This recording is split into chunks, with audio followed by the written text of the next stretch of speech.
welcome to week 6 of What Did Prince Do This Week. We have Andre Staley, what up though? Lee Christian, where you're at? And Lee Christian came in second in the chat. I love this chat rivalry. It's pretty awesome. We got Marky Rayford. Peace to all the Paisley Prince party people. Peace from Virginia Beach. Love that. We got Diane from Chaska, Minnesota, where it's snowing. I love all your hearts. Thank you so much. And yes, you have to get up pretty early because I have 8:44 a.m. clocking in. I'm going to have to put some rules around this. And then we have Nick Belden, who's always ready. We have Chad Martin, also from snowy Minneapolis. And yes, I'm sure everyone knows that the vault is free. This is really good news. So hopefully the estate can start putting out all of the music that was on lock because of the Netflix documentary. We got Sister Charles in the house. Hola, welcome. We got Christina from Minneapolis. And yes, congratulations to Sheila. Is that really her first Grammy? Wow, that's crazy. And then we got TP. And then thank you, Vincent. I'll try to sing us through. It's just sometimes the spirit takes over. And that's Vincente, Droit 01. Thank you. We got Arlene. We got Chris Bournet. We got Deja. Hello. We got KMS 1984 from Atlanta. We have our timekeeper, Kim.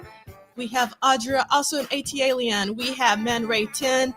Yes, the word for the day is #free. Be glad that you are free to change your mind, free to go most anywhere, anytime. And we got Tanja all through the Purple Saturday, y'all. And then we got Vanessa in the house. We got Drea Dances. All right. I got through that really quick this time. We got Melvin Rush II. And I don't know if I'm going to be here by my lonesome. I don't know if somebody's going to join me, but we're going to get this housekeeping started. Welcome, Anna B, who is taking their purple title back. And welcome to America. America Song on My Mind. Yes, welcome to America Song on My Mind. Purple Cat Confetti. Love our happy place here. Thank you so much, Purple Cat Confetti. I love our happy place here too. And I hope that we can keep it that way. And we got Muchas 26 from Philly. Fly, Eagles, fly. I'm assuming that means the Eagles did something. I'm sports illiterate, so you're going to have to let me know what happened. And then we have Ronald Dagley Jr. Thank you so much for the afternoon wishes. We got El Michelle. Oh, thank you, Melvin. That means so much to me. But I do love being in the company of my brothers. So I hope that they show up for me, but we'll see. All right. We're going week to week, not day to day. You can follow the detailed schedule, which right now reflects the hardcover book. I haven't had an opportunity to change it to the paperback yet, but you can get to it from the bit.ly link and the QR code. And you do not need the paperback, but that is the most updated version with the little orange circle.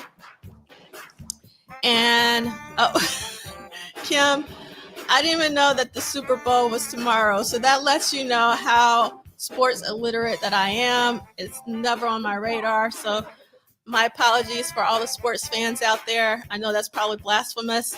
And we got Theo in the house. And we got Blade Brown, my alliterative brother.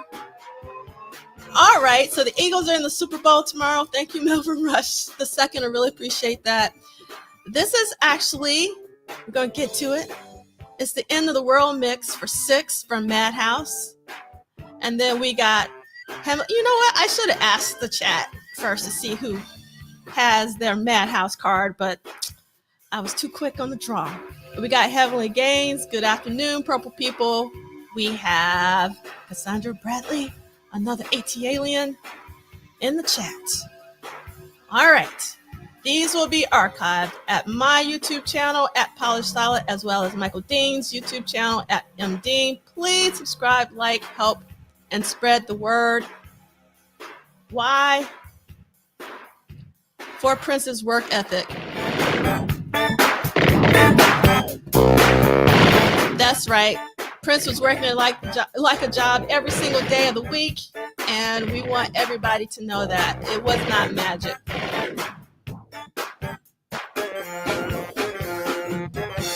All right, since I'm lonesome, I can try this little layout here. And don't forget our hashtag WDPDTW. And if you want to come on and talk about the Purple Rain Tour, or even if you don't want to come on and you want to share some photos or anything that you have that's Purple Rain Tour related, we really appreciate it by emailing that WDPDTW@gmail.com email for Why Do People Dance This Weird? Also known as What Did Prince Do This Week? We're trying to get that in there. And we got Karan in the house. We got Ricky in the house. I don't know if Ricky's going to join me, but Ricky's in the house. And this is what we're going to be talking about next week. So there are 2 shows in Tacoma, Washington. There's a little ditty called Feline, which I'm super excited about. And then we also have the BPI Awards in London. I'm going in reverse for some reason. So we went from Friday to Monday, but that's what's happening next week. So if anybody who saw the Tacoma show and you want to come on, email that WDPDTW@gmail.com. That'd be really great. The estate of Prince Rogers Nelson is not affiliated, associated, or connected with the What Did Prince Do This Week book club series. It is an independent endeavor. And this is what we played. That's right. 6 is the one, at least. And this is actually the 6 12-inch, in case you've never seen it. I should have pulled it out, but I did not. I have it. It's one of my favorites. All the Madhouse covers are my favorites, but this is a particular one. And you might be going, why? Because of the polka dots. Because of Love Sexy. It's like sort of a Love Sexy preview for me. That's right. And let's see. Oh, wow. Theo said, that's in my state, Washington. If I was alive then, I would have been there for sure. Yes. And this is when, Theo, I really wish that we could time travel. One of my favorite movies, and I don't know what the movie is called because I saw it when I was a teenager, and it was like one of those after-school movies. They literally used to call them after-school movies.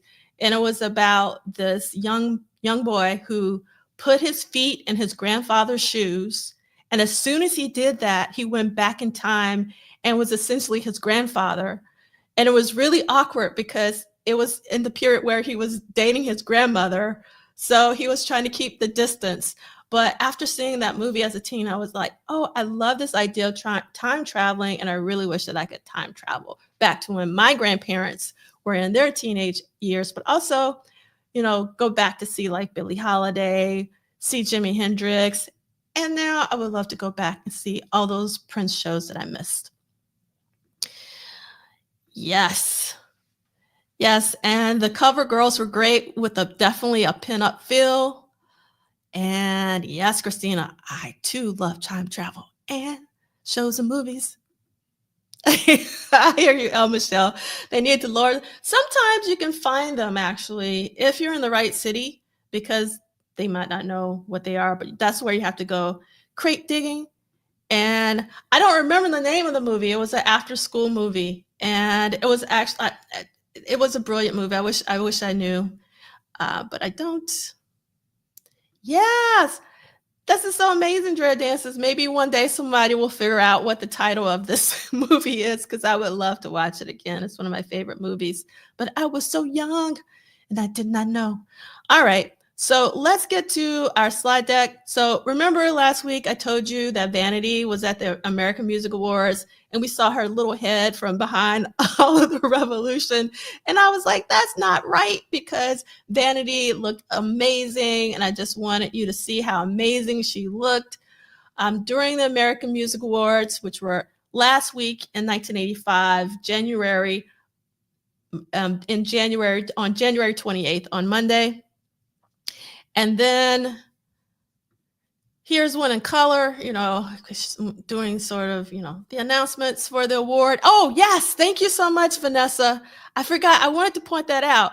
Yes, that is Billy Ocean behind Vanity in the middle. That's Billy Ocean.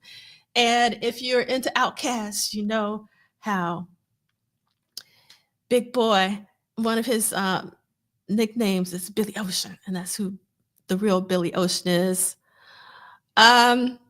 Yes, this is a really great question for the chat. Which Prince era would you like to time travel back to experience? So Ricky is going to kick that off in the chat, hopefully. And then I've found a folder of, I was looking for something else. I was looking for some drawings I had done of Prince in the Purple Cow, which we're going to talk about, but I couldn't find them. But instead, I found this folder of magazine covers. So I thought I'd share them with you. This is a Canadian magazine, Music Express. It's called, the subtitle is The Pulse of Canadian Rock. And since we talked about how beautiful Vanity was at the American Music Awards, I thought I'd show you this. And the subtitle is Vanity, a Purple Princess. And you see an image of Purple Rain. All right. So, Kim, thank you. I was like, who are these people? So let's go back. So Kim has let us know that these are the Night Ranger dudes. I sort of kind of remember the Night Ranger, but not really. But yes, I totally agree. I kind of deleted them out of my mental Rolodex. I wish Vanity was just presenting by herself. And let's see. And so we have Parade. That's a good era to go back to. We have Love Sexy. Yes. Oh, yeah. Caribbean Queen was Billy Ocean. And then, yes, Vanity's Beauty was definitely next level. And let's see. Vanessa says that everybody hates Chris episode when his sister said that MJ stole the moonwalk from Billy Ocean. Lives rent-free in my head. I love that. Ooh, Zakia, you are after my own heart. The Rude Boy era, that's where I would want to go back because I didn't get to see that in real time in terms of the concerts. And let's see what Melvin's talking about. I used to keep Madhouse 6 and 9 and 8 repeating each other on a 90-minute cassette tape. If I had my black light on from Spencer's, that meant I was deep in my purple vibe. Melvin, this comment brings me so much joy on so many levels. One, Spencer's. I spent a day in Spencer's. Two, love black lights in particular. I never got my own black light, but my uncles had a black light, which was really cool to experience. And then just the idea of repeating songs on a cassette tape over and over again sounds like something I would do. So I really love this comment. Oh, I love the specificity of Man Rays. I would love to go back to the weekend of February 15th, 16th, 1980 to see Prince's first shows in New York City at the Bottom Line. That's what I'm talking about. Audra, yes, yes. That's the reason why we get along so well. Controversy all day, every day. And yes, I too love that Vanity presented the award to Prince. That was really, really sweet that she agreed to do it. I thought that was really incredible. Ooh, Christina would love to travel back for you. And Ricky says, I would have to pick the eras that didn't tour the US, Parade, and Sign of the Times tour. It might have been, Andre. It might have been. I have to look that up. Thank you. So the movie might be In His Father's Shoes with Lou Gossett, but it's literally one of those after school movies. That was a series that was just called After School Movies, and it was part of that. So I have to look that up, do some Googling. Ooh, love this for this trivia. Billy Ocean is a native of Trinidad and Tobago, like Susan Moonsey and El Michelle. I did not know that. If I did, Dr. Claw, I don't remember it. I wasn't a big fan of Billy Ocean, but I'm sure other people saw the Nights video. We have to put it in the accompanying chat and check it out. And Vanessa said, I think I want to see the Dirty Mind era. And Anna B says, time travel to the Purple Rain era. The excitement was raw and new. All right. So Celie says, you got him for 40 minutes before he goes to see the Tigers play. And don't act like y'all weren't jamming to Night Ranger's Sister Christian, the white high school graduation song. Okay, I'll have to listen to Sister Christian after we get off, because I'm sure I have heard it, but it's just not ringing a bell. And TP says, I'd like to go back to the first album and those shows. Theo. Yeah, sexy. Or the Gold Experience for sure. Love Sexy was an incredible time, Theo. So I wholeheartedly agree about that. And Dr. Claus says, I would want to be at that show in the pre-1999 era where P plays some of the 1999 songs for the first time. That would be incredible. And then we also have the Dirty Mind tour for me. All right. So I want to read this article really quickly. And this is called Photographers Sue Prince, Others, from the Dayton Daily News from Dayton, Ohio.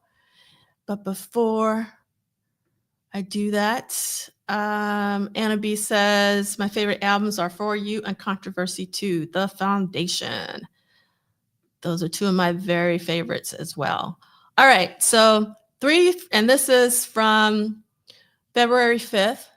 3 freelance photographers have filed a $15 million damage suit against rock star Prince, alleging that he ordered his bodyguards to attack them when they tried to photograph him a week ago. And this is like after the American Music Awards, if you remember. The suit filed Monday in Los Angeles Superior Court says the assault occurred outside a Sunset Strip restaurant following the American Music Awards presentations on January 29th. The suit by photographers Vincent Sufanti, Richard Colmsberg, and Kevin Winter names Prince, 4 bodyguards, the restaurant Carlos and Charlie's, and Warner Communications, producers of Prince and the Revolution. Sufante suffered permanent disfigurement and eye damage in the scuffle, according to the suit. Another plaintiff in the suit is Virginia Lowell, owner of Starfile Commercial Photography Agency, who claimed the bodyguards destroyed camera equipment, film, and photographs. Photographer Mike Guastella also filed a $15 million suit Monday against the same defendants, alleging he also was assaulted by the bodyguards. 2 of the bodyguards, Lawrence Gibson, 26, and it says Wallace, but I'm so used to calling him Wally. Wallace Safford, 25. Wally was only 25, were charged with misdemeanor battery following the incident. Gibson also was charged with petty theft for allegedly taking film out of Guastella's camera. Prince spokesmen were unavailable for comment Monday night. So I remember hearing Wally talk about this and how it was weird that there were 4 bodyguards, but 2 of the bodyguards were charged. And I don't know why and all of that, but it's just really, really interesting. And I hear you. Like, so Montanair saying, I have a theory it was a setup. Potentially, yes. It's definitely a possibility. And let's see what else everybody's talking about. And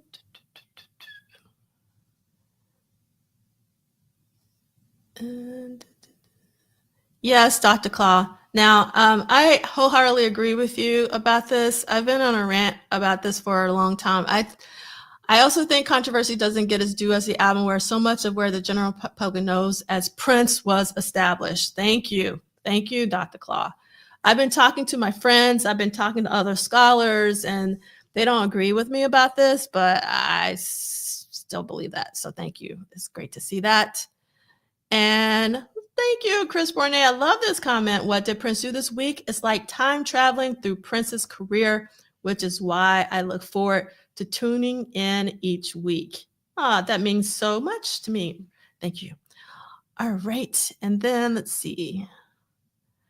The Christian is saying, I find it impossible to pick a favorite Prince album, but if backed up into a corner, I would blurt out Parade Under Duress. I love that.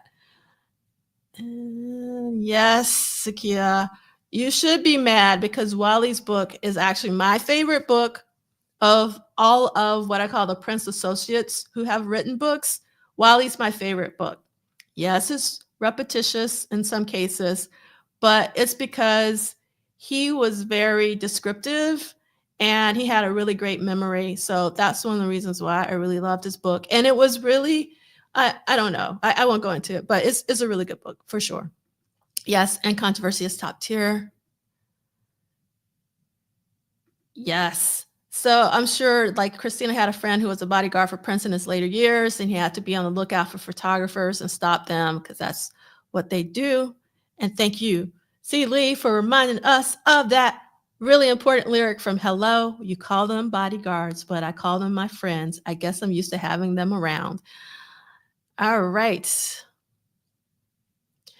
And okay, so we're going to move on to the next slide.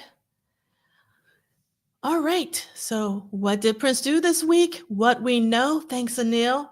And this is our 109th episode, week 6 of 1985. This week, Prince did 2 live shows, 2 songs, and 4 studio sessions. So this is just a recap of January. We don't have time to really talk about it, but you can just see how much he was touring. And these are some of the magazines that I found from January and February that I thought I'd share with you. If anyone has this edition of Black Beat, I would love, I actually have a lot of spreads from this, but I don't know which spreads go to which issue because there were 4 Black Beats from 1985, if I remember correctly. So if you don't mind, just taking pictures and emailing me at WDPDTW@gmail.com and letting me know that what spreads go with what, with this one in particular, which one. This was one of my favorites because he had on what I call the crushed flower suit. And I've always loved the Black Beat logo. And so I had this, but I just cut it up. So I don't have my original because it's like strewn across all of my scrapbooks that I was creating at the time. And I also remember having this, and I probably cut it up as well. This was also one of my favorites in terms of favorite covers, just because of the image of Prince. I love how celestial, to take a word from C. Lee from last week, that Prince looks, and this lace top, just love this cover. And I remember these spreads, which is kind of crazy because of the lace that was around them. And I love the byline, and he was bad. I think that was really, really great. And Karan had that Black Beat too. Thank you, Chris. I thought some of us would enjoy looking back at some of these really amazing magazines, and Black Beat was definitely one of them. But we're looking at Record right now, and love this double spread. Again, giving all of this love to Prince in this magazine, but not one double spread. They gave him 2 double spreads, which is really incredible. And I love just, as a designer, the layout of this. And I actually use this layout quite a bit and for my scrapbooks, having lace, having real lace on the outside and stuff like that. But my scrapbooks are at my mom's house, so I can't show you. And then for those of you who want to read the article, you can, but we don't have time for that. All right, so Purple Cow is a Atlanta newspaper for teens that I wrote for, but I wasn't writing for them at this point. And in fact, I don't even know if I knew about Purple Cow because I don't think I have this issue. But there were essentially 3 different articles in here from about Prince, but also about the Omni shows. And I'm going to read not all of them, but I will read the one about Prince at the Omni because I like hearing the reviews, as you know. And this is by Blair Radatz from Riverdale. And here we go. The excitement, the purple passion. The Prince of Royal Badness was at his best when he visited the Omni for his 1984-85 Purple Rain tour. This has got to be the best $20 I have ever spent. I camped out in the rain. My hair fell. My makeup smeared. I was pushed, shoved, smashed into a brick wall. And worst of all, I got bags and dark circles under my eyes. All this so I could see Prince Rogers Nelson strut and wiggle all over the stage. But it was worth it. Prince just did not stop. When I arrived at the concert, I thought I might be dressed too funny. Then I saw a girl in pink lace tights and a pink lace shirt. That's all. There was another girl with just a purple shirt and belt on. My mother would have died, especially if I had dyed my hair purple like some other people did for the show. There were purple drinks, purple flowers, and purple shirts. The bathroom flooded, but that was the only bad part of the evening, unless you count the fact that I bruised my hands from too much clapping. Nobody said having a great time was going to be easy. Sheila E was elaborate, energetic, and fast with her timbales. She played for a full hour, and she knew what she was doing, especially with the man she pulled out of the audience. And in this article, it says Miss Escorito, instead of a V and R, got the crowd ready for the main attraction. When Prince rose out of the stage, lights flashed and hearts stopped. He sang from Dirty Mind and teased us with his bare shoulder and moans of passion. He excited us with his energy as he sang of doves and being free. He sang to God, and I felt that he sang to me personally. The show was one I'll never forget. I hope his Purple Rain, REIGN, lasts forever. And again, remember, this was written by a high schooler, and I love how heartfelt it is. And I just love hearing people's memories about, going to Prince concerts. So, which issue are you talking about? The record, Sealy, the record, Black Beat? Because if you have the Black Beat one, that would be really great. And yes, Black Beat, Jet, Ebony, and Vibe were must reads. And Man Ray also remembers the record magazine. And I didn't read the article, but I have to see if it talks about the opening of the Purple Rain tour in Detroit. Yeah, Tanja, I wish I wouldn't have cut mine up for my scrapbooks. That would have, I was a teenager. What else I was going to do? Thank you so much, Arlene. Thank you so much. I really do appreciate it. In fact, I spent so much time that I ran out of time and I didn't get our accompanying playlist up today, but I will right after the show. Thank you so much, Kim. I really appreciate it. All right, so let's move on. This is another cover from France. I love the hot pink, and the name of the magazine was called Best. And I love that they carried the pink theme throughout most of the article. And I love like the title caps and the purple power. And again, I'm not going to read this, but remember, you can always access the slide deck from the website, bookclub.polishsilent.com. And you can read it if you want on your own time as your homework. So let's get back to more slides here. This is actually a double spread in this Best magazine, which I think is awesome, but you have to, rotate your magazine and so that you could, see it in this virtual, but love this image. I think it's great. It's like what Mr. Terry did not want Prince to do, which was to mix his prints, but that's actually what I love. So this is when I know that Prince probably just was dressing himself, and because he has on his magenta flowers and then a totally different jacket. I love that. And then here's another spread from this Best magazine. Again, I love that they continue with the pink. And all right, so let's get into this week. I forgot to hide next week, but this week we're going to be talking about the second Birmingham, Alabama matinee show on Sunday, February 3rd, then the Memphis, Tennessee show on the 4th. Then Prince and Sheila are in the studio for 4 days straight at Sunset Sound, in particular, recording songs for Romance 1600.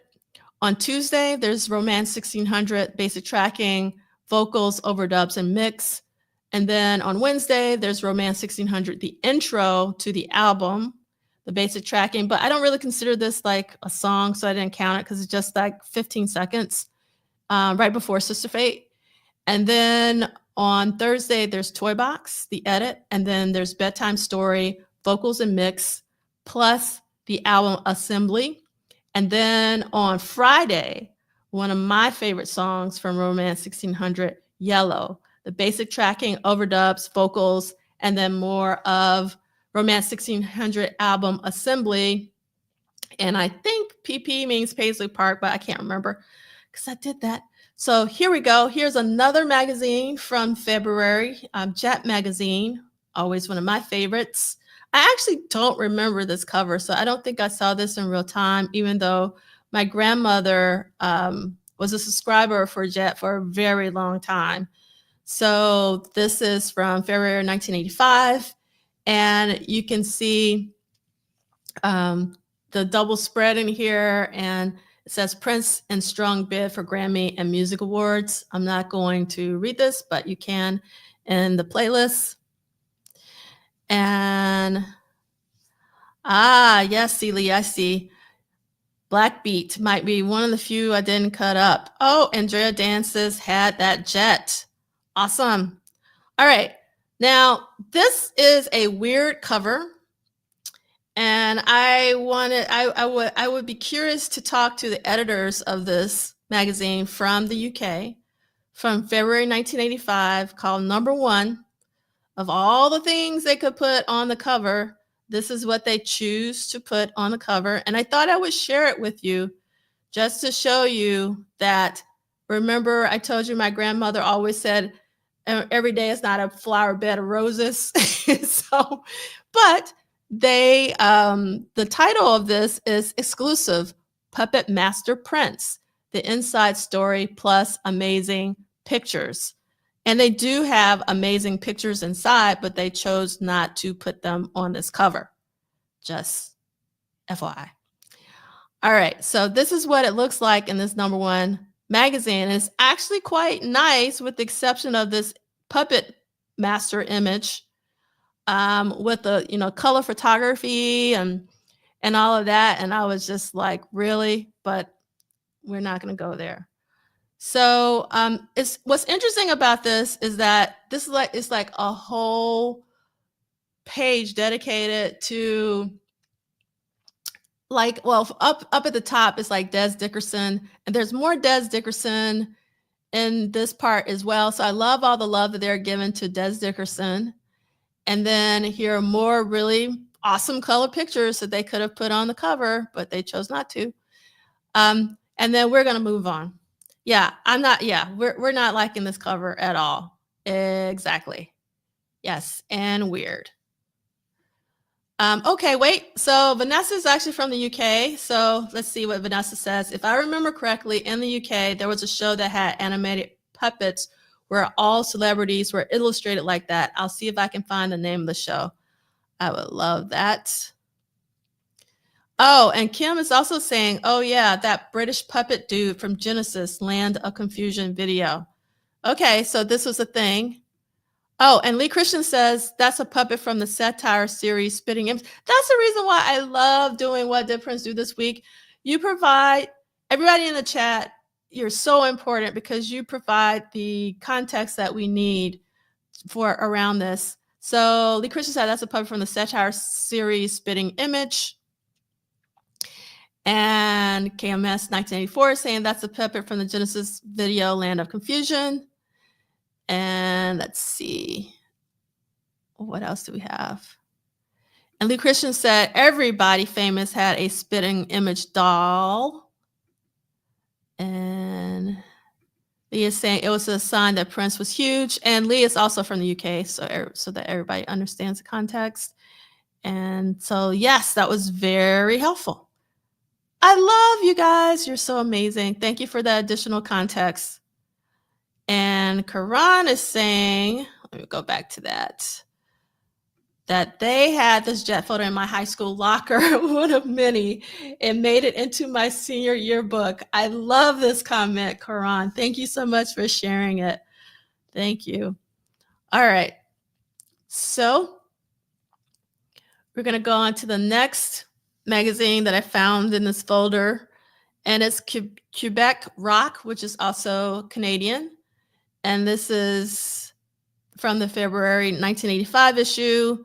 There's an article. I don't share the article, but what I did share is that there is a ad for Quebec Rock with Vanity in it. And I love this image. And I love the quote from Vanity, Quebec Rock, I love you. So I thought that was really cool.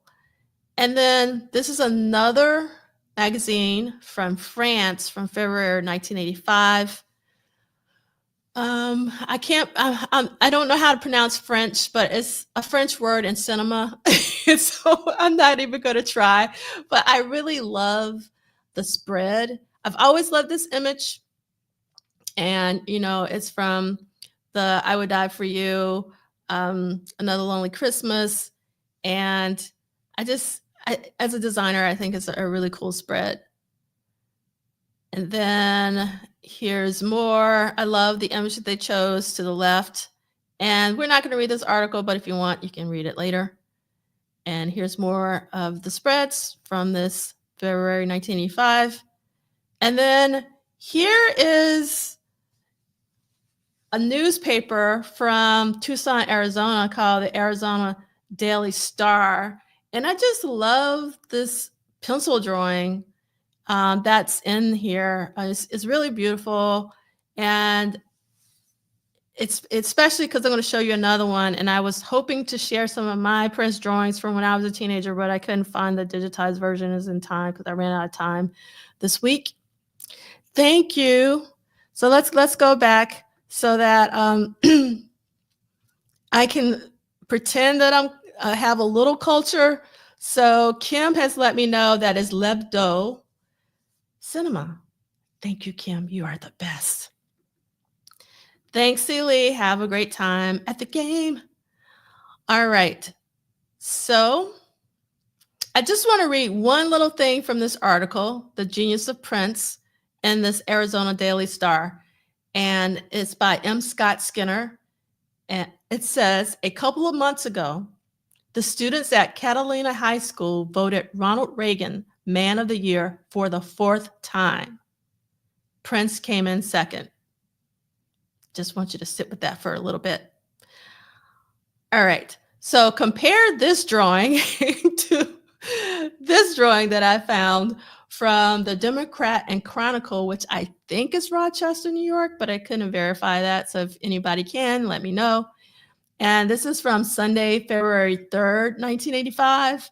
And I'm only going to read a little bit, just the first just the first sentence. After a 3-hour grilling by Newsweek reporter Barbara Grostark in late 1981, pop star Prince told his publicist, "Don't ever do that to me again." So basically, after this, Prince, most of us know, and the reason why I'm putting this in is that it reminded me that some of you may not know that Prince was not talking directly to the press during this period for a very long time. So you have to also take this into context sometimes when reading the articles and all of that. Prince wasn't talking to the press. All right. So, and sorry, put that in again. This is a ticket for the Birmingham show, which was Sunday, February 3rd, 1985. And what you'll notice is that it is struck through the actual dates for the ticket. And you'll see that it has February 3rd, 1985 on there. And let's see if I'm going to read a little bit from the book where Duane talks about this. And it says, this show was initially scheduled to take place on January 20th, 1985, but it was rescheduled for this matinee performance 14 days later. It is possible that the band version of For the Tears in Your Eyes was recorded during the sound check for this show instead of February 1st, and that he actually recorded a guitar demo for the track on that date.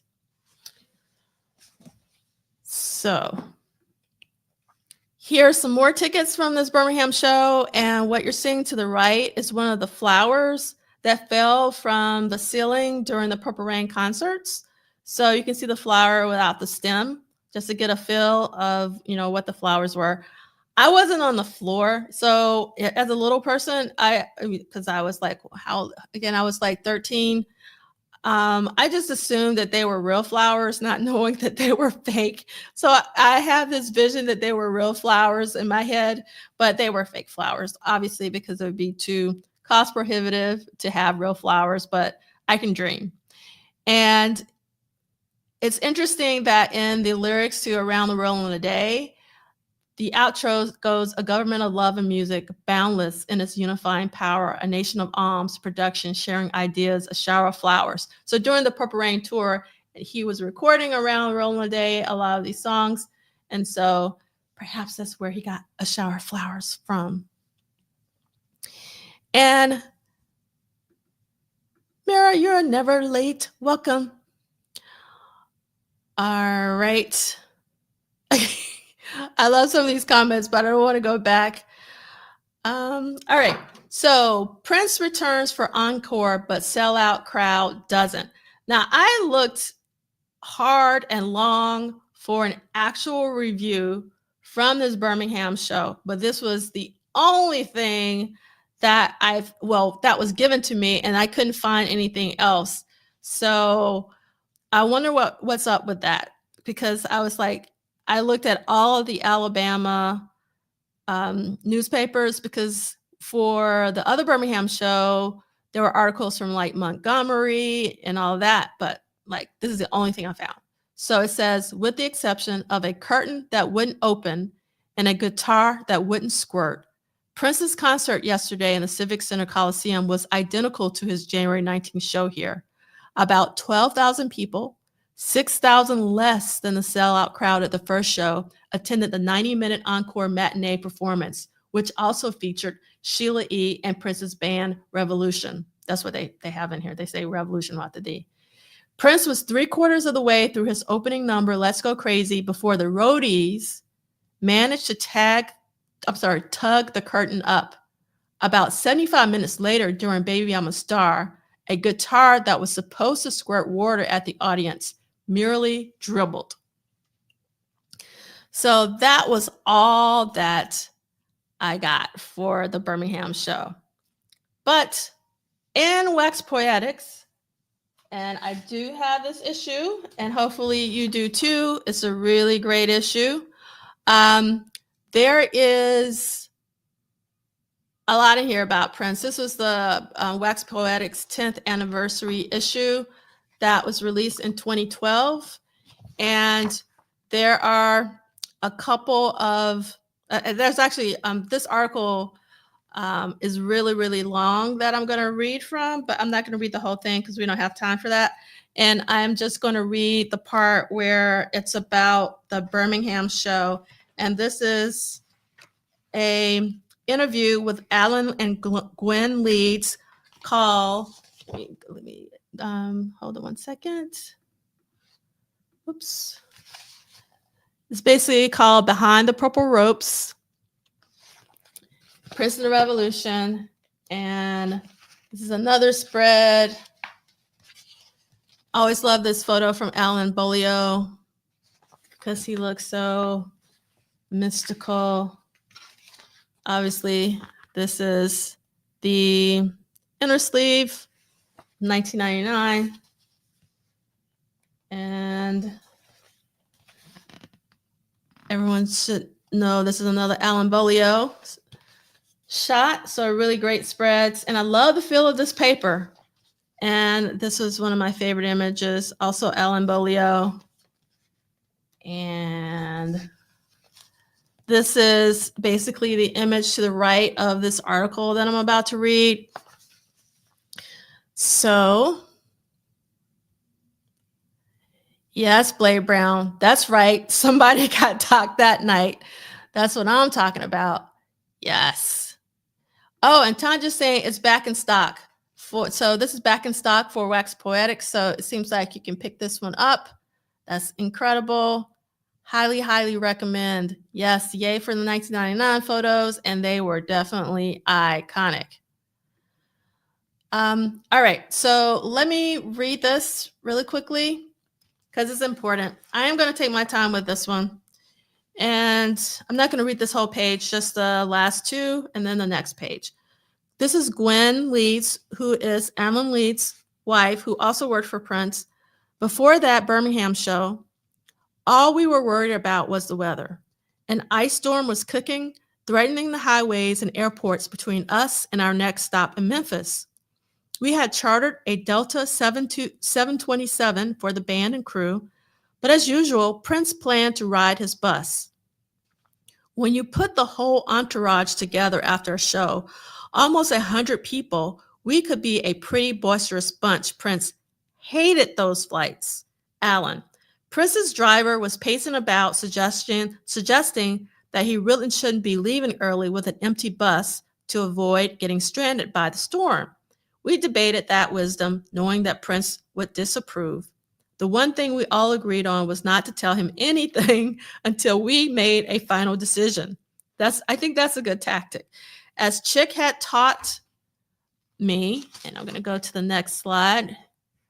Okay, so for those of you watching this on your TVs, and you can actually read it along with me, Prince would just think we weren't sure of what we were doing. Of course, if he didn't like our decision later, he'd think that anyhow.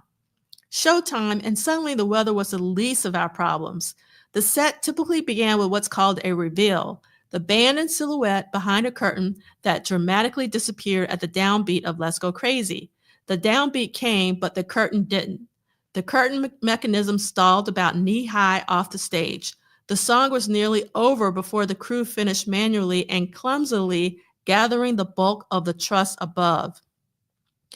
Little did we know our night from hell was just beginning. Later in the show, Prince had a quick change, after which he reemerged via a hydraulic lift for Darling Nikki. First, Prince bumped his head under the stage, climbing onto the lift. Now, I think it's really important to understand that there were several stage mishaps, and being on the stage could be quite dangerous. I mean, Kat talked about that, particularly with Love Sexy, because of all the levels and things. So when Prince put on a show, or anyone for that matter puts on a show, there's real effort, and there's so many things that can go wrong. So if a performance goes off without any issues, it's a miracle. So just keep that in mind. So Prince bumped his head under the stage, climbing onto the lift. Then the song started, and once again mechanics failed, this time with just the top of his sore cranium protruding into the audience sight lines. It looked like a cantaloupe laying on the stage. Finally, a couple crew guys pushed him the rest of the way up. He was not happy. The mishaps understandably escalated the tension backstage. Hold on. I need to bring a little light. But by the encore, our attention was back to the weather. Reports were that sections of US 78 between Birmingham and Memphis were icing up and threatening to close. And you have to understand, this is in Alabama and Tennessee, the South, where we are not used to having snow and ice and all of that. So just remember the reason why Terry Lewis and Jimmy Jam got stranded in Atlanta when it wasn't even an inch of snow or something like that. It wasn't that much, but they got stranded. We would have to hightail it to the airport with hopes our plane could get off before the storm reached the Ham. And while the idea of Birmingham, and while the idea of flying, and no one, Ricky, I don't know if Ricky's still here. I never heard anybody call Birmingham Ham, but I don't know. Okay. And while the idea of Prince flying with us after this raggedy show was downright ugly, we had no choice. Worse yet, the band and crew had checked out of our hotel before the show, but Prince had not. We'd have to wait for him to shower and pack up. As it turned out, There was a storm of another kind about to strike. The literal climax of the show was Prince climbing atop huge PA stacks where he'd grab a prop guitar rigged to mimic an orgasm by forcefully shooting harmless soap suds well into the front rows. So we know what's in the guitar rig now, soap suds. Sure enough, in the spirit of the entire night, when it came time to shoot his load, Prince's Viagra-starved guitar failed and limply dripped jism to the stage. Now, this is what's in the Wax Poetics that I'm reading, okay? Prince stalked toward his waiting limo with Tom Marzullo nowhere around to catch the blame. I seriously wondered if I still had a job, but I had to act as if I did. We had a show in Memphis to worry about. And then next up is Gwen. Prince typically fled the venue before house lights were on. Now, if this was the real world, one would grab Prince and explain the situation. But this was the purple world where nothing was real anymore. And this night of all nights, Chick wasn't about to allow anyone to intercept them. We could only assume he would tell Prince about the storm on the way to the hotel, but before their car was out of the arena, Chick was on the radio. Tell Alan, Prince says he needs to be at his hotel room before anybody goes anywhere. It must have been the fastest loadout of the entire tour. In less than an hour, we were on a chartered bus headed to the hotel. We had spoken to the airport and were warned not to dawdle. Once the ice storm began, they would close the runways and we'd be stuck. But we had no choice but to wait in the clammy bus while Alan faced Prince. A lot of us felt badly that Alan was the only one catching hell, but the bigger picture was we had to get out of there with some quickness. Everyone was tired and on edge, particularly the fragile flyers like Wendy and Lisa. Alan. The bus felt like a funeral home. Everyone knew what I was in for, and I'd like to think some of the techs felt a bit guilty since I was really taking one for the team. I went to Prince's suite and knocked on the door. He opened it, turned his back, and stalked towards a large dining room table, pointing for me to sit down. For a few minutes, which seemed like hours, he just glared and said nothing. Finally, he snapped, "What can you tell me so that I know none of this is going to happen again?" I went through each F up one by one, offering rather technical explanations of what had gone wrong and what we intended to do to prevent any repeats. He wasn't convinced. Neither was I, really. Life isn't perfect. SHIT happens, and the open curtain bit had been shaky long before Birmingham. The quiet in the room was stagnant. Then I realized that Prince was still in his stage clothes. He hadn't even showered. So I gulped and changed the subject. Chick hadn't said a word about the storm, the bus, or the flight. Thanks a bunch, Chick. On top of everything, now I had to explain that Prince's fancy of a leisurely night on his bus with a rap or he risked blowing the next show. Somehow, we landed in icy Memphis about 4 a.m. Prince was silent the whole way. All it meant to me was what I'd known for years. Life on the road was always an adventure, and since I still had a job, I guess I could finally assume that I had succeeded in making him like having me around. After all, he had fired others for much less. Several years later, he once asked me why I thought he was underappreciated as a guitarist. I foolishly suggested that he should consider a brief tour of elite concert venues, concentrating solely on his musicianship, performing without his usual bells and whistles, even to the point of dressing down, perhaps in blue jeans and a turtleneck. Dripping with sarcasm, his patronizing response was, "What? And look like you?" Maybe he didn't like having me around after all. And in 2002, he did just such a tour, all except for the jeans and turtleneck. Purple Rain led my way to 4 more world tours, countless award shows and special events, and then 3 years of running Princess Paisley Park Records. I had the privilege of watching the evolution of one of the most talented and influential pop stars ever. In such a heady atmosphere, it was inevitable that Prince would grow. The company would grow, things would become more complicated, and relationships would change. All of that happened, usually for the better. But I've always wondered if there's any tiny part of Prince that ever yearns for those exciting, simpler years. The fact is, we all passed.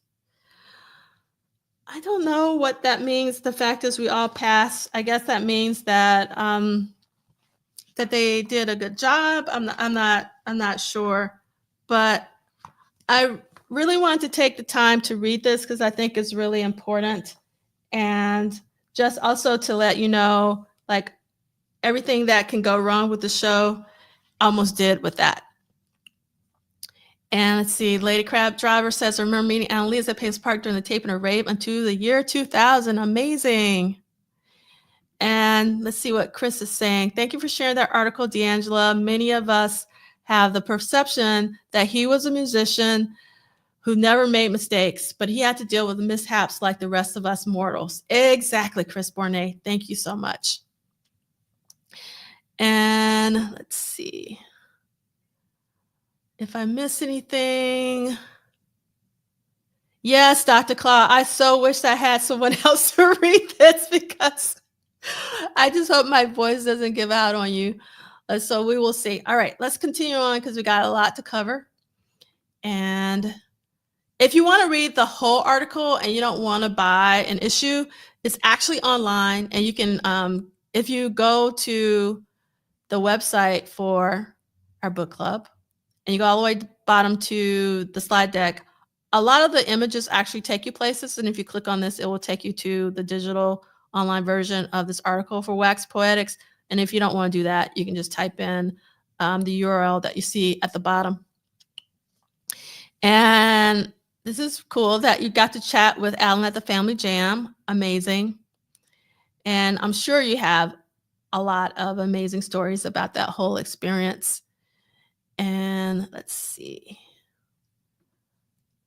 All right, so let's get into the next tour date for this week. So we go from Birmingham to Memphis. So let me go to,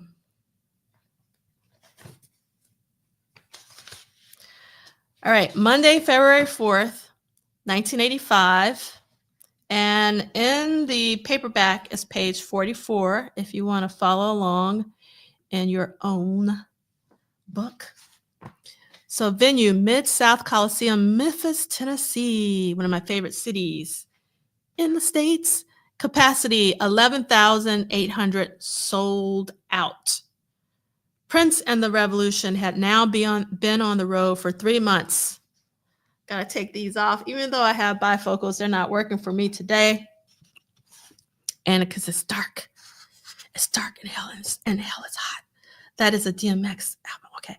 Prince and the Revolution had now been on the road for 3 months. It was his most successful tour ever. And despite the grueling nature of the shows, Sheila was enjoying her time in the spotlight as the opening act. And this is Sheila. It was a lot of fun. It was just like being with a lot of family and friends. We didn't know how successful it was going to be. They just kept adding dates every time we went to another city. If we did 2 or 3 dates, it became a week. So we just stayed out as long as we could. But Prince, this is Duane, but Prince was burnt out and had already announced to his band that the tour was going to be cut short and that he'd be releasing Around the World in a Day, a new album of freshly recorded material very soon. A break in the tour had been scheduled, so Prince flew back to Los Angeles. I want you to listen to what I'm about to read. Of course, Prince didn't see it as a chance to rest. He scheduled time at Sunset Sound to continue recording without the interruptions of daily live performances. Because Prince was always working it like a job. And one of the main reasons why I'm even doing this, just again, to go back to what Chris Bornay said, that it wasn't magic. And Chris Bornay was also at the Family Jam too. Amazing. I'm sure many others were. And Chad Martin says, still like when Susan Rogers said he was happy to eat stale cold cuts and warm soda while mixing for the tears in your eyes. Makes him seem normal. Exactly. Yes, he did. Lady Cab Driver, for sure. All right. So here's a ticket from the Memphis show. And you can see special guest Sheila E, February 4th. And I also wanted to share this. Oh, you're not seeing what I'm seeing because I am not sharing my screen. So let me do that. Thank you for the time check. Yes, Christina, that's what I'm talking about. It blows my mind that Prince was working on albums during the tour. You said it, Christina. That's what I'm trying to say. This is what I'm trying to get everybody to understand. That's the reason why I wish that this, What Did Prince Do This Week, actually had more views. Not for me, but because of Prince put in so much work and people don't even know how hard he was working. So this is why this is important. And I'm here with you every week because hopefully one day others will catch up. All right. So I really love the stack of tickets. And I just love seeing the different colors. You got your green, you got your purple, you got your baby blue. And it seems like you got some red or pink behind that. And I love how this person's, because I don't know whose tickets these are, they have them like stacked up. It's beautiful, beautiful thing. And then here is a patch for local working personnel from the Memphis show as well. Love seeing that. And this one is signed, but I can't, it's like Don somebody, but I don't know the rest. And this is from the commercial appeal from Memphis, Tennessee, Tuesday, February 5th, 1985. And let's see. This is a really important article, in my personal opinion. We're reading this for Memphis, but think about this in context of Minneapolis, particularly today. Prince put city on map of concerts. Memphis rolled out the purple carpet for Prince, but the promoters of his concerts and the side festivities say it's the least they could have done. The 26-year-old rock superstar did more than delight about 32,000 fans in 3 sold-out shows at the Mid-South Coliseum. The final one held last night. Promoters said he showed Memphis is at the top of the musical heap.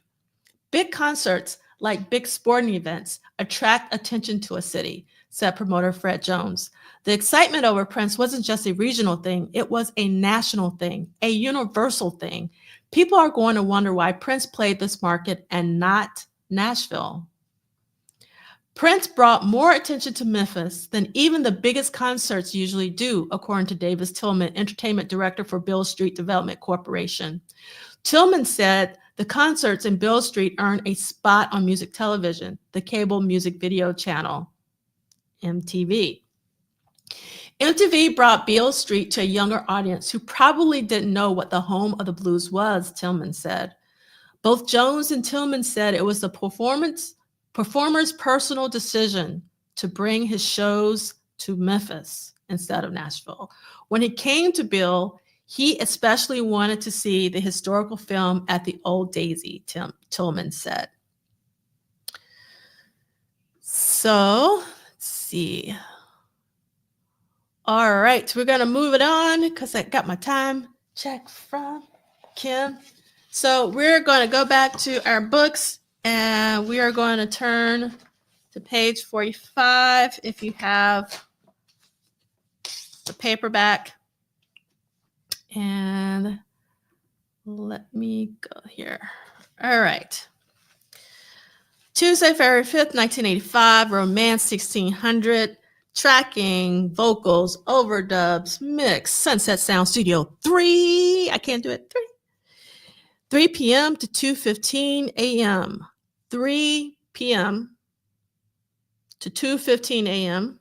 Almost 12 hours. Booked, lock out. Producer Sheila E / Prince. Neither is circled. Artist Sheila E, engineer Prince, assistant engineer Peggy Mack Leonard. The quote is from Susan Rogers. Peggy Mack was a staff engineer at Sunset Sound. And when Prince worked at Sunset, he liked working with Peggy. When I came along and after I did the tech work at his home, he would bring me out to Sunset as well so that Peggy, Prince, and I could all work together.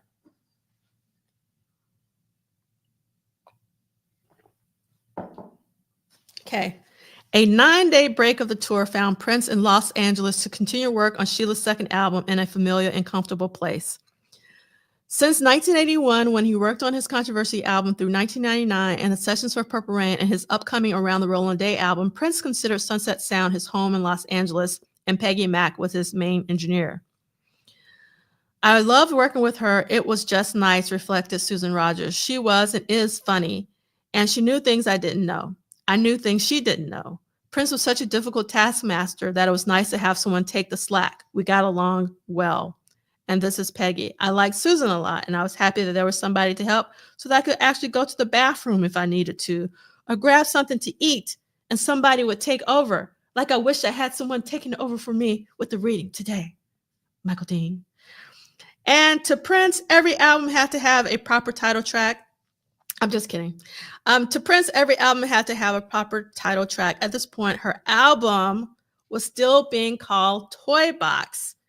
I would have loved if Sheila's second album would have been named Toy Box. That would have been so cool.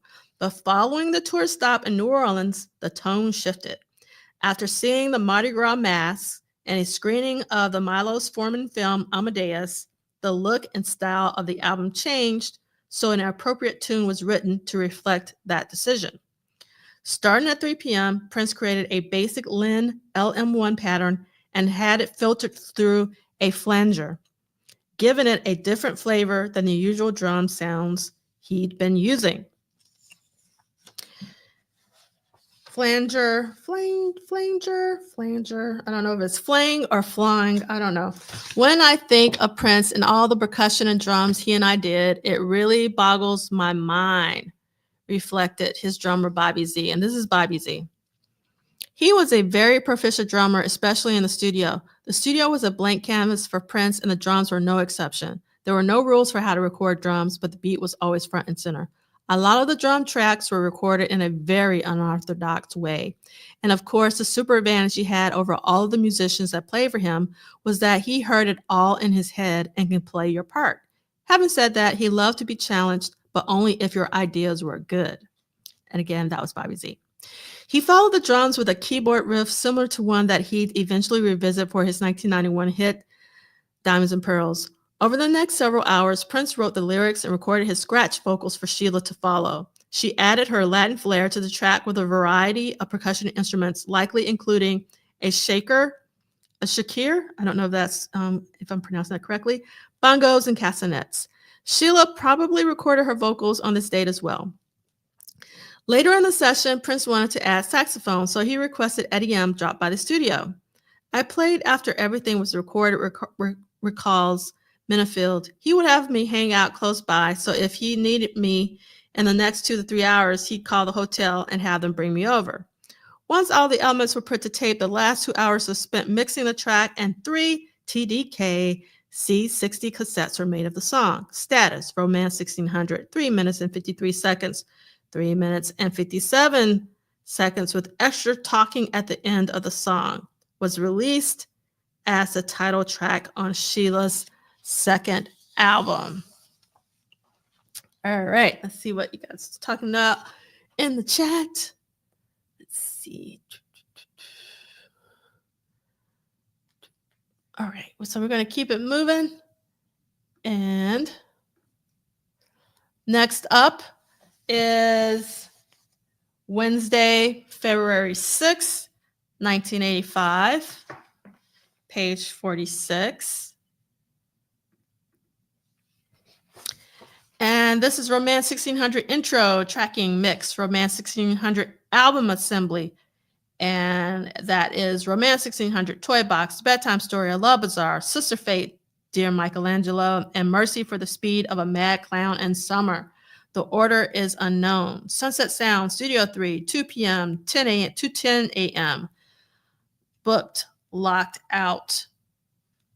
2 p.m. to 10 a.m. Let's hold on that for a second. 2 p.m. to 10 a.m. Sunset Sound, Studio 3. Okay, so producer Prince, artist Sheila E., engineers Peggy Mack, David Tickle, and likely Susan Rogers. The quote is from Sheila E. I was really surprised at how good it sounded. I didn't listen to each individual track. I just went ahead with the next track and listened to them all at once at the end. I actually like that as a process of she just waited until the very end to listen to the album. I think that's really interesting. As someone who creates a lot of different work, I often like to hear how's it going, but just kind of waiting to the end is an interesting approach. Okay. Beginning at 2 p.m., Prince and Sheila assembled the 7 tracks that had been recorded specifically for her second album. After 2 hours of structuring and shuffling the songs, the configuration was decided. But now that the order was clear, it was also obvious that the album needed a strong intro. With Sheila on drums and percussion, Eddie M on sax, and Prince on piano, and likely the Yamaha DX7, and possibly Benny Retfeld on bass. This is where TED Talks bass would be great to come in and let me know how to pronounce this person's name. They spent 4 hours structuring a high energy instrumental segment that would start the album. After multiple takes, the track was complete and it was attached to the beginning of Sister Fate, which is actually one of my favorite moments on the album, is this intro. So it's really interesting that it was recorded separately. With Sheila, the sessions were different. She was more of a colleague, explains Peggy Mack. What I remember is that she would play drums and they would have a lot of fun. They worked well together. She had been on the road with other respected musicians like Santana, and she came from a musical family, so she wasn't green. Prince and Sheila continued working on the album, including small elements that he felt were missing. When it came to recording the overdubs and additional elements on this and other projects, Sheila remembered Prince's unorthodox technique. And I am going to read this because why not? We had 24 tracks. So when it says bass and he's playing bass, he just put another sound in the middle of something, and I'd have to grab that little sound for 1 or 2 bars or a phrase and take it and sample that so I can play it on the drums because it was on the bass track. But no one would know that because they weren't sitting there with him. So I was punching him in on stuff that he couldn't punch himself in as far as playing guitar solos or lines or whatever. If he couldn't do it, I was his engineer for a lot of this stuff. So even if a keyboard part says keyboard left and right, he would just punch in some other weird sound instead of going to another track. Just punch it in the middle, and there was tons of that throughout a song. That would drive me insane. I'm sure like that drove Peggy a little insane as well, trying to find these little snippets on tracks that are labeled as one thing but contain something else. So when you hear stuff coming in and out, it's because he punched it in there. And it's only going to happen at that place, at that sound, and you'll never hear it again.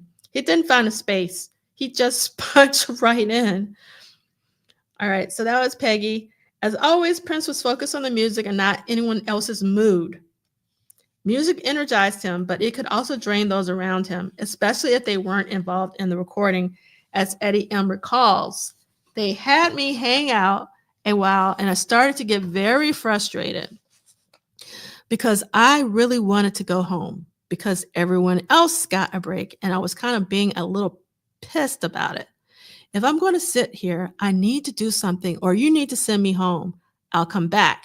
He was like, no, sit down. We'll call you when I need you. So I sat there. It was okay. I became Sheila's sideman. They wanted me to be a part of her sound, so therefore there were no breaks. At the end of this 20-hour session, 2 C90 cassettes were made of the album for them to review. Status: Romance 1600 intro, 15 seconds, was attached to the beginning of Sister Fate and was the first sequence heard on Sheila's Romance 1600 album. So, Mira says, I remember working for 18.5 hours straight and I almost cracked. I've been there. I understand. And let's see, Vanessa says the long hours were insane and never in the accounts of any other people involved talk about them drinking and or doing drugs, unlike the wild accounts from the Funkadelic Collective. Kim says, now it makes me wonder about all kinds of extra layers on those reels in the vault. Exactly. Yes, I love this quote from Sakia. That man got lost in the music. That's right.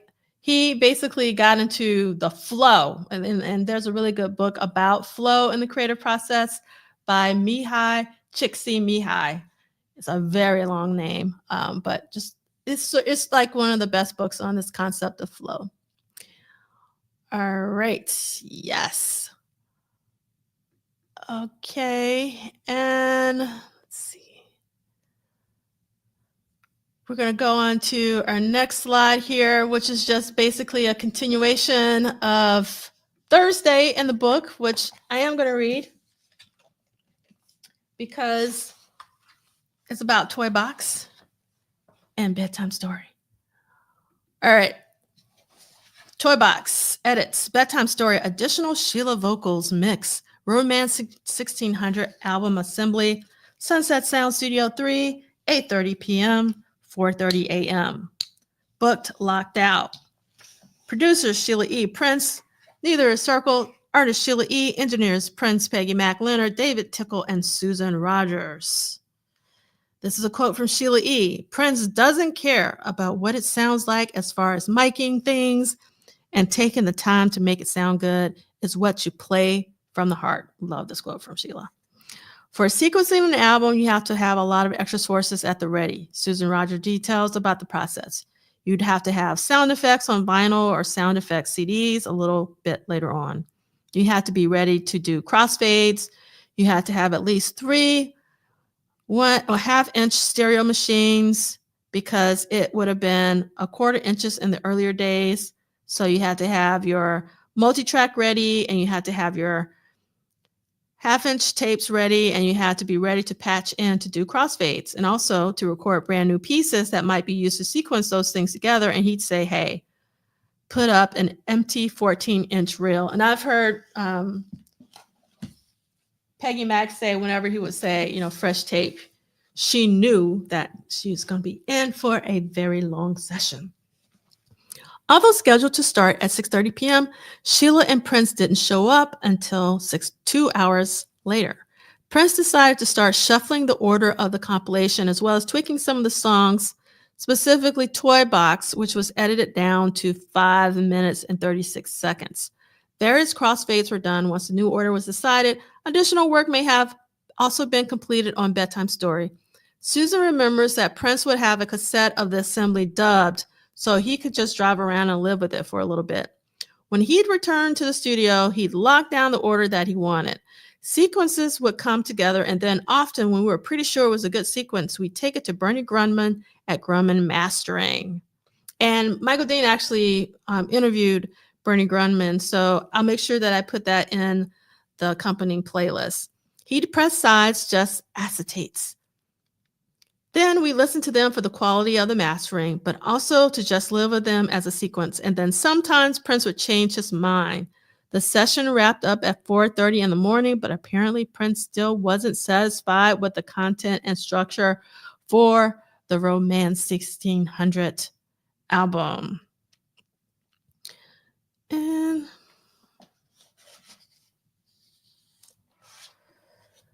please, somebody type down how the spelling, the name of the author in his book. Are you talking about Duane's book? So, because if unless you're talking about a different book, it's here at the bottom, basically down here at the bottom. Or are you talking about another book, Mira? So Duane Tudahl, Tudahl. But I feel like you might be talking about something else. Let's see. If there are any other comments. Thank you. Thank you so much, Arlene. I was like, I don't know. I feel like I got something wrong. So thank you. Yes, the flow book. This is it. Mihai Csikszentmihalyi. That's how you pronounce his name. All right. Thank you for that. And thank you for asking that, because it's a really good book. I highly recommend it. Okay. We are going to read our final reading from the book, the good book this week. And this is for Friday, February 8th, 1985, for Yellow, which is one of my favorite tracks off of Romance 1600. So the tracking, the overdubs, Sheila's vocals, horns, edit mix, Romance 1600 album assembly, and Paisley Park likely edits for 12-inch. Sunset Sound Studio 3, 2 p.m. to 6 a.m. Booked, locked out. 2 p.m. to 6 a.m. I feel like I'm playing bingo. Producer Prince, artist Sheila E, engineers Peggy Mac, Leonard David Tickle, and Susan Rogers. I'm going to skip the quote from Susan Rogers. Although the album had been compiled, Prince apparently felt it was still missing a track. So when he and Sheila regrouped at Sunset Sound at 2 in the afternoon, they spent the next few hours writing and recording Yellow, using lyrics inspired by Sheila, including references to her father's car and her younger sister, Zena. They recorded an upbeat, jazzy track. After several rehearsals, they locked down the idea, and once the basic tracks, including tom-toms, bongo, Yamaha DX7 synth, bass, and Prince's guide vocal were recorded, he wanted to include horns and reached out to Eddie M. I was going to play on Yellow, but they flown me back home because they thought they were done, remembers Eddie. And since I had already flown back, they decided to use some guys in LA, so I didn't do anything on Yellow. The horn section, credited as the Horn E players, which contained a few players who'd worked with Prince in the past on Our Destiny, included John Leontine, Steve Maddow, Ron Janelli, Dick Hyde, Robert Martin, and Tim Misica were gathered. And from 8 p.m. to midnight, they recorded their section for the track. For the next 2 hours, so that would be really good trivia, like which song with horns on Romance 1600 did Eddie M not play on, and it would be Yellow. For the next 2 hours, Sheila recorded her lead, and Prince added his low background vocals to Yellow, which I love. This is one of the reasons why I love the track, is because of Prince's vocals, which was mixed and then placed on the album after Toy Box and before Romancing 1600. According to Peggy Mac, assembling an album was a puzzle that Prince enjoyed putting together, especially before the era of CDs, when the releases were on LPs and cassettes, which contained 2 sides. He was always thinking about what was going to be the first cut, what would be the last on that side, and stuff like that. And that's what you do when you're doing an album. You put a strong first cut, you put a strong last cut, and then you make it work in between. I watched that over and over again. Because Prince was scheduled to fly to England for the British Phonographic Industry Awards, the BPI, eventually known simply as the Brits, it was crucial that her album was completed. So the session began earlier than usual and lasted longer than expected, with 9 hours of overtime for the engineers. 2 C60 tapes were made of the compilation, and the session ended at 6 a.m. Status Yellow, 2 minutes and 11 seconds, was added to Sheila's Romance 1600 album. It was never released as a single. It is likely that Prince also worked on the 12-inch remix of Paisley Park during the session. And the coda for this is Prince flew to England that weekend. There is an apocryphal tale that Prince met the Bangles singer Susanna Hoffs on that flight, but that scenario is unlikely because the Bangles were already touring in Europe. They would eventually record Manic Monday, but it appears that they did not formally meet until later in the year. All right, so that's all of our reading in Duane's book for this week. And let's see what I have for the next slide. So this is in the Birmingham News, and this is written, well, actually, I'll read it first. So there's a reason why I wanted to read this. So it's in this Reader's Bazaar. So these are readers who write into the Birmingham News. And the title of this is What's to See? And here we go. I'm sick of it. My mom can't find any movies for me to see. Maybe they should edit some R-rated movies like Purple Rain or Beverly Hills Cop. I want them to cut out some scenes in PG-13 movies too, so I can watch them. What am I supposed to watch if they don't? I'm only 8. John Thorson, 3108 Teresa Drive. I just thought it was so funny. I just was looking for something else and I stumbled across this. And I was like, this is initiative this John Thorson is so proactive at 8, writing into the Birmingham News to get people to make some PG movies out of R-rated movies. So I just thought that was cute. All right. So Zakiya Edium, not as familiar with him. So Edium is basically Sheila's saxophonist. He has been since the very beginning and still is. So Sheila and Eddie M stands for Minifield. They have a really close relationship. So, and also Eddie M would come on like during Baby I'm a Star on the Purple Rain tour. And sometimes, you know, he and Eric would sort of change licks and things of that nature. So that's who Eddie M is. Welcome, Sakari. Thank you for being here. And all right. So we're at the end, but we're going to have our salon part. And so we got so far in 1985, 1 live appearance with the American Music Awards. There's going to be 2 live appearances next week with the BPI. And then so far, 24 live shows total. And you can see that he was in Birmingham on January 19th, and then he came back to Birmingham this week. Also, you can see that he had 2 additional shows in Memphis on the 25th and 26th, and then he came back to Memphis. He sold out the show in Memphis, but he did not sell out the show in Birmingham. But it might be because it was a matinee. I don't know. The day before schools, I don't know. I wonder why that Birmingham show did not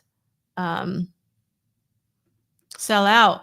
Welcome, Samuel, and we're happy that you love Purple Rain. And yes, Eddie M is fire, fire, fire, fire.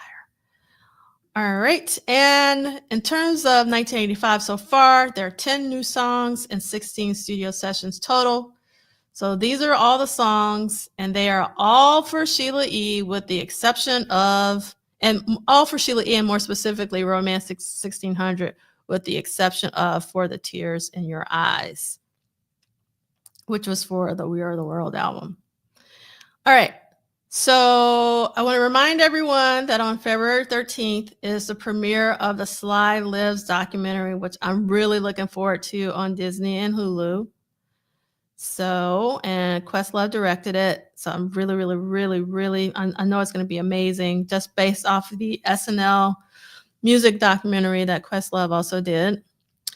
And I really wish that the Lifetime Achievement Award would have been broadcasted during the regular Grammys, but they were not. But we're so grateful that Prince was awarded a 2025 Lifetime Achievement Award with the Grammys.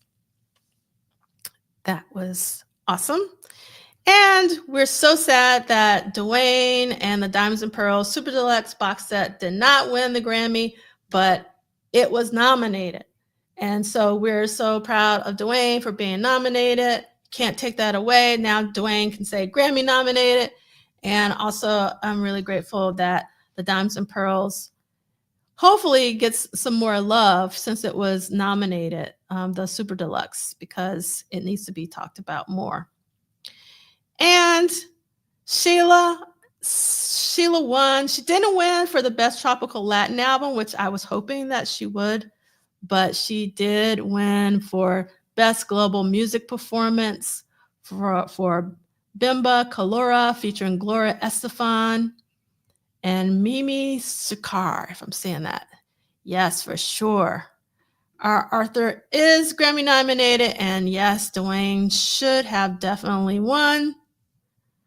Yes, I love this quote, Zakiya. Done by Questlove, so we'll be done with love and care. Yes, because Questlove is a music head.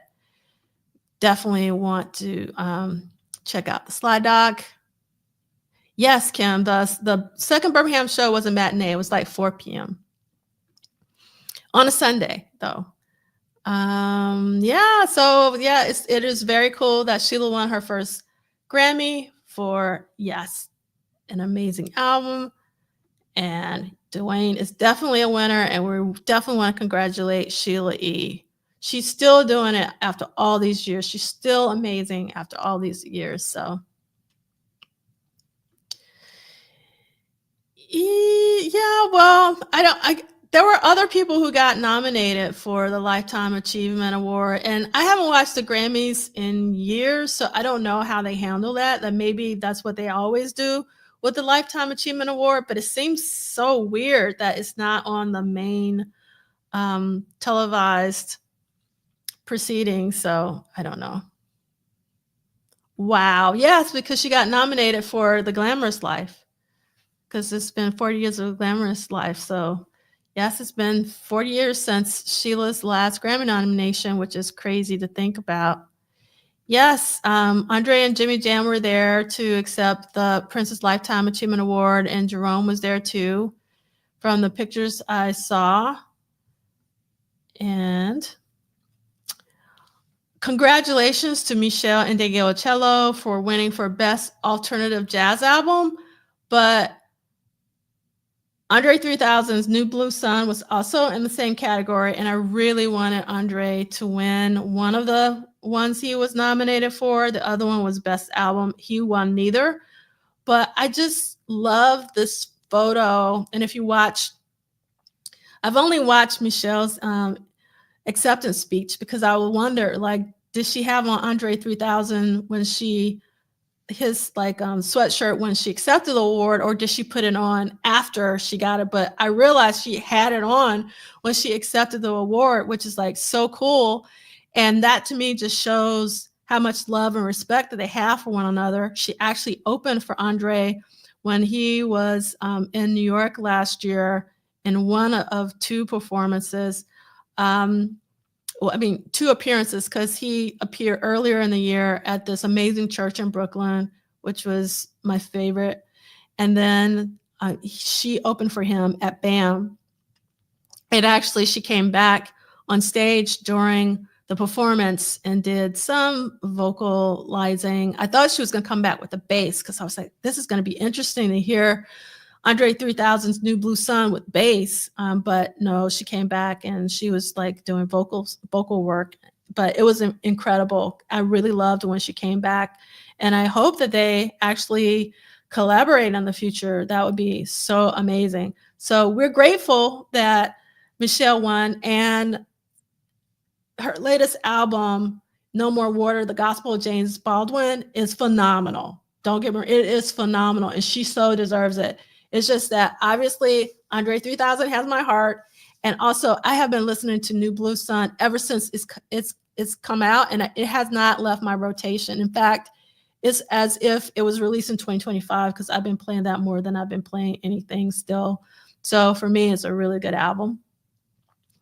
And I am so elated that Corey Henry won Best Roots Gospel Album for church.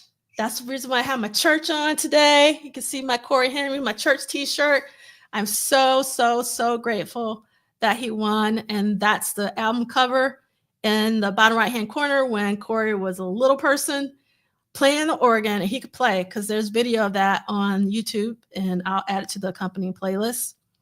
And when I saw him last year at Blue Note, he had a multi-day residency at the Blue Note, and I got to see him 4 times. Every single time he says, I really want to bring home this Grammy for my grandmama. And that's his grandmama to the right. So he brought home that Grammy for his grandma.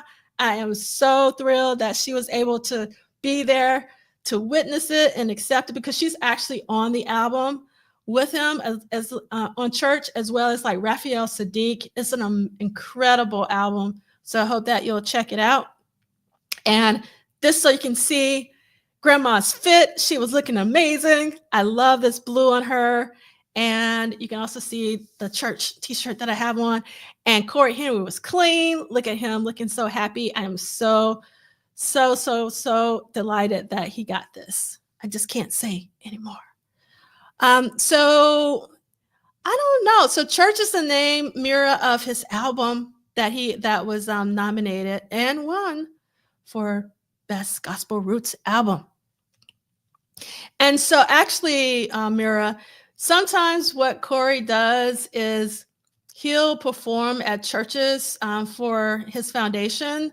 And I can't remember the name of his foundation off the top of my head, But last year, I think it was April, he did a church service in Brooklyn at his grandma's church, and it was incredible. It was like by far one of the best things I did last year. That's right, Zakia. Granny was looking good. She looked so, so, so great. Yes, we are so happy. Yeah. That's interesting. Yes. Alternative is alternative jazz. Yep. Yes, I love this answer from Kim. Alternative labeled categories at the Grammys seem to exist due to not expanding definitions of genres. It can be that too, Mira. That it can be that too. But I'm actually wearing this today for Corey Henry.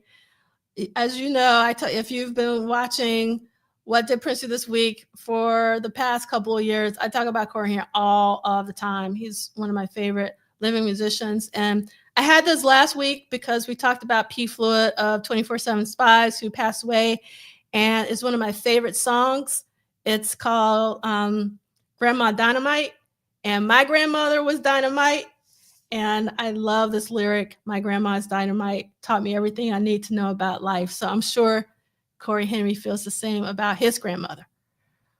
All right.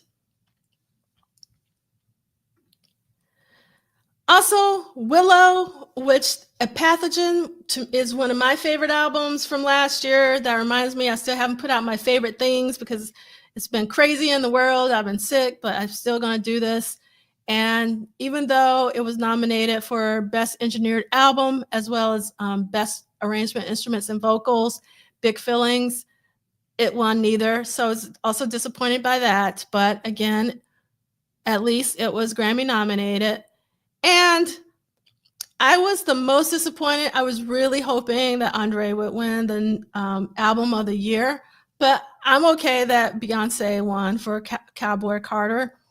That would have been my second choice, but again, I really love New Blue Sun by Andre 3000.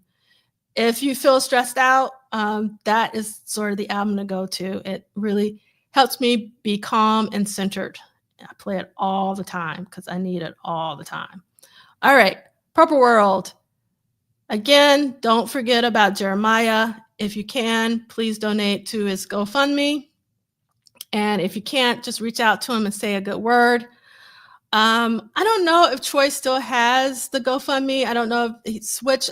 It's been crazy. I had an opportunity to read the updates, but I just looked at one. So someone in the chat, let me know what's going on with how you want to contribute to helping out with Troy, or otherwise do the same. You can just reach out to him and say hello, send him some good cheer, or send him something, to put a smile on his face. But again, I said this last week, it's just crazy to know that two of the Purple fam are just really going through it with cancer. But we hope that they get through this. And also, we want to continue to send love and prayers to all in LA. Obviously, because the aftermath, they're still dealing with trauma and losing their homes and possessions. And I can't imagine what they're going through. Thank you, Christina. So Christina says that Troy Guad's GoFundMe is still up. That is amazing. And all right. And so let's see. Monair is saying, in my digital music library, everything by and associated to Prince, I remove, delete the genre tag, it frees. When I enter record stores now, which I've stopped flat out cold, don't like them because of the divisive, almost segregative aspect of genre divisions. It's a turn off. I don't like it. I'm curious, so in the chat, how are you with genres? How do you actually organize your music? If you have vinyl CDs or even your digital files, or maybe you don't. Meaning what I mean, maybe you don't have an organizational system. You just search for whatever you want to listen to. And welcome, Built for Speed. Always great to see you here. And I can't remember if I put this up, but even if I already put this up, we want to put this up again. We're all praying for Jeremiah and Troy. And I think, Zakia, this is a really great way to end. Is yes, I'm going to be a little nerdy because since we're going to be under 2 hours a day. So there's this guy named Tiago Forte, and he has this organization principle called PARA. It's an acronym, and that's all I'm going to say. Do your Googles. It has been life-changing for me. If you're someone who works on a lot of different projects, and it's just life-changing, so just look up Tiago Forte PARA. And also, I love all my non-organizers in the chat. Zakia, I don't organize.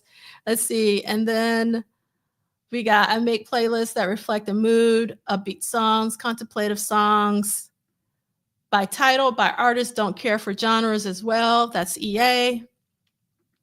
Again, Drea Dances has everything is alphabetical, not divided by genre. I love so our community is all about not having genres, which makes a lot of sense because we're all Prince fans. Thank you so much, Built for Speed. And let's see. But Christina says, I do, but only by classical and soundtracks. Everything else is together. That makes sense. And okay, I gotta read this comment. I take all Prince bootlegs and strip them of their tacky covers and titles and reorganize them to album belongs and dates, etc. That makes sense. And then let's see. Thank you, Andre. Oh, and then Taja says, I try but fail all the time. And let's see, Love Sexy 71 says, unfortunately, I still organize my music in categories solely to locate my artists. And Tanja's saying, all my music is together except for Prince. Chad is, I line up my Prince vinyls in order. And I'm assuming you mean like chronological order. And then we have Heavenly Gains, no genres in this house. Oh, thank you so much. I'm glad that you hung out with me. I thought you were going to leave me since I'm all here by my lonesome. I don't have the humor that everybody else does. I'm a little, my sister calls me boring. She says I'm square. So yes, that's what I thought.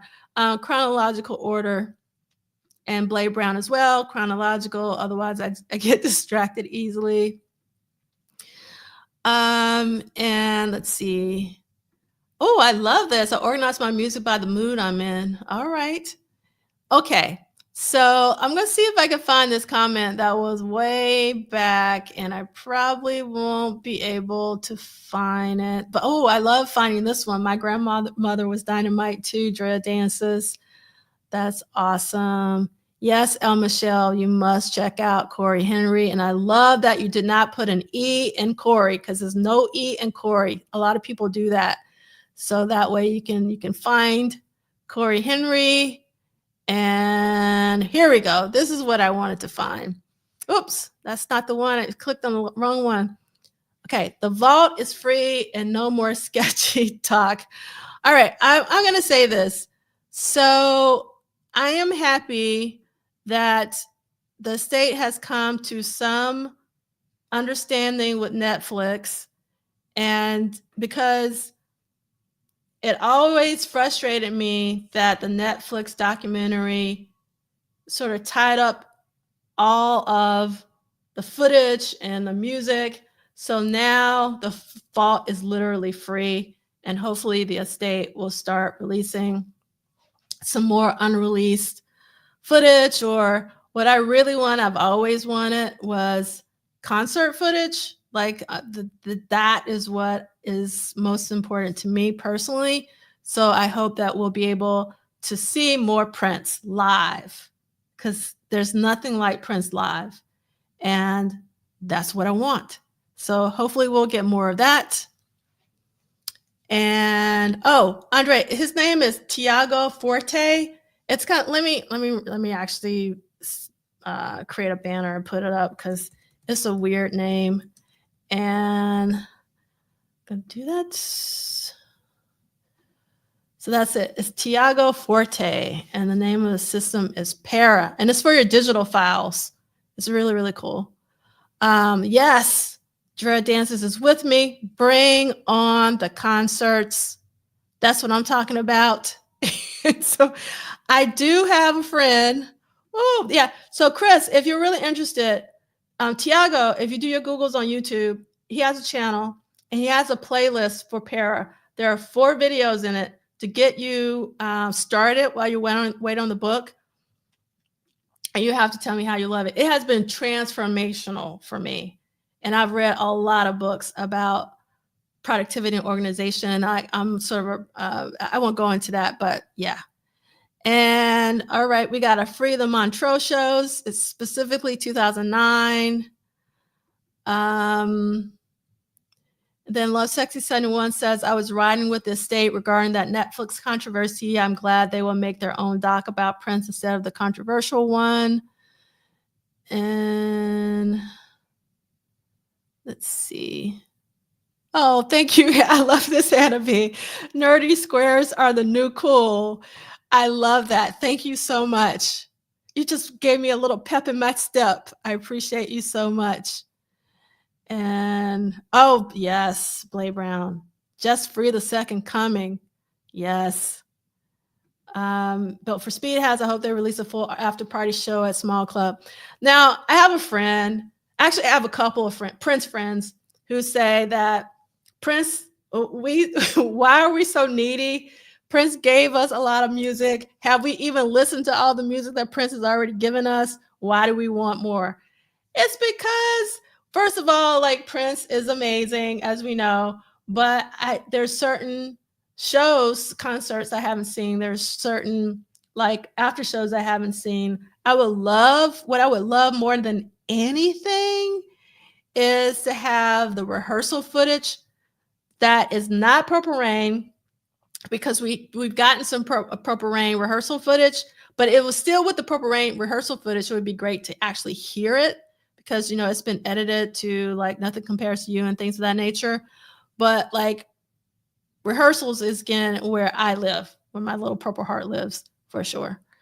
All right, so we're going to actually end before 2 hours this week because I'm all by my lonesome.